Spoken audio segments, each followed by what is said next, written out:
പെട്ടെന്ന് വിലയ്ക്ക് സ്വർണം എടുക്കും എന്ന് പറയുന്ന ഒരു സംവിധാനം എന്ന് പറയുന്നത് അതൊക്കെ നമുക്ക് ഈ പറഞ്ഞ പോലെ GST ഇല്ലാതെ അൺഅക്കൗണ്ട് പരിപാടികളാണ് അത് ചെയ്യുന്നത്. അൺഅക്കൗണ്ട്സ് എന്ന് പറയുമ്പോൾ നമുക്കറിയാം നമ്മുടെ കേരളത്തിലെല്ലാം ഈ ഹാൾമാർക്കഡ് HOD ഗോൾഡാണ് വിൽക്കുന്നത്. പക്ഷേ മറ്റുള്ള സംസ്ഥാനവുമായിട്ട് കമ്പയർ ചെയ്യുമ്പോൾ നമുക്ക് നമ്മുടെ കേരളം എല്ലാവർക്കും ഒരു മാതൃകയാണ്. HOD ഗോൾഡ് തന്നെ കൊടുക്കുന്നു.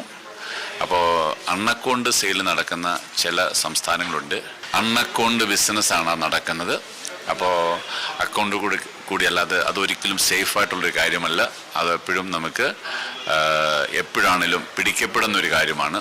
അത് ഇപ്പം പുതിയ UDF ഗവൺമെൻറ് വന്നപ്പോൾ അതിനെതിരെയുള്ള ശക്തമായിട്ടുള്ള നടപടി എടുക്കുമെന്ന് നമ്മുടെ CM പല സമയത്ത് പറയുന്നുണ്ട്.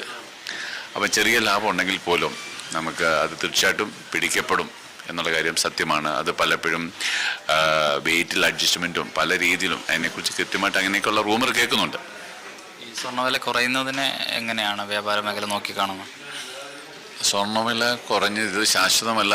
എന്തായാലും ഭാവിയിൽ സ്വർണ്ണവില കാരണം നേച്ചറിൽ ഗോൾഡ് റെയർ ആയിക്കൊണ്ടേയിരിക്കുകയാണ്.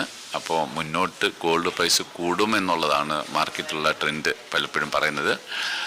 ഇപ്പോൾ നമ്മുടെ ഗോൾഡ് പ്രൈസ് മുന്നോട്ട് പോകാൻ തന്നെയാണ്, കൂടാൻ തന്നെയാണ് കൂടുതൽ ചാൻസ്. ഈ സ്വർണ്ണത്തെ ഒരു സുരക്ഷിത നിക്ഷേപമായി കാണുന്നവരോട് എന്താണ്?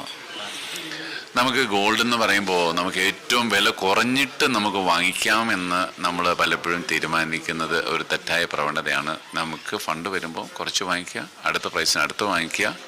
അപ്പോൾ നമുക്ക് എപ്പോഴും ഏറ്റവും വില കുറഞ്ഞിട്ട് വാങ്ങിക്കാമെന്ന് പ്ലാൻ ചെയ്തിരുന്നാൽ ചിലപ്പോൾ നമുക്ക് വാങ്ങിക്കാൻ വേണ്ടി പറ്റത്തില്ല. ഇടയ്ക്കിടയ്ക്ക് നമ്മുടെ ഇൻവെസ്റ്റ്മെൻറ്റ് വരുമ്പോൾ നമുക്ക് ഗോൾഡിൽ ഇൻവെസ്റ്റ് ചെയ്യുന്നതിൽ ഒരിക്കലും തെറ്റായ പ്രവണതയല്ല.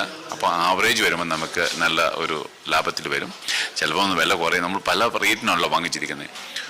ആർക്കും എത്ര കാര്യത്തെക്കുറിച്ച് മാർക്കറ്റ് പഠിക്കുന്ന ആർക്കും ഏറ്റവും കുറഞ്ഞതിന് ശേഷം വാങ്ങിക്കാൻ സാധിക്കുമെന്ന് തോന്നുന്നില്ല. എപ്പോഴും നമ്മൾ അതൊക്കെ നമ്മൾ സാഹചര്യം നോക്കി നമുക്ക് ഒരു ആവറേജ് പർച്ചേസ് നമ്മൾ ഫണ്ട് ഉണ്ടാകുമ്പം കുറച്ച് വാങ്ങിച്ചു, അങ്ങനെ ഒരു ആവറേജ് പർച്ചേസ് ചെയ്യുന്ന ഒരു സ്റ്റൈല്, ഒരു മെത്തേഡാണ് ഇപ്പോൾ എനിക്ക് ഇൻവെസ്റ്റ്മെൻ്റ് എന്നുള്ള രീതിയിൽ എനിക്ക് സജസ്റ്റ് ചെയ്യാനുള്ളത്. ഏറ്റവും പുതിയ വാർത്തകളും വിശേഷങ്ങളും വിരൽ തുമ്പിലറിയാൻ Zee മലയാളം ന്യൂസ് എല്ലാ ഡിജിറ്റൽ പ്ലാറ്റ്ഫോമുകളിലും ലഭ്യം.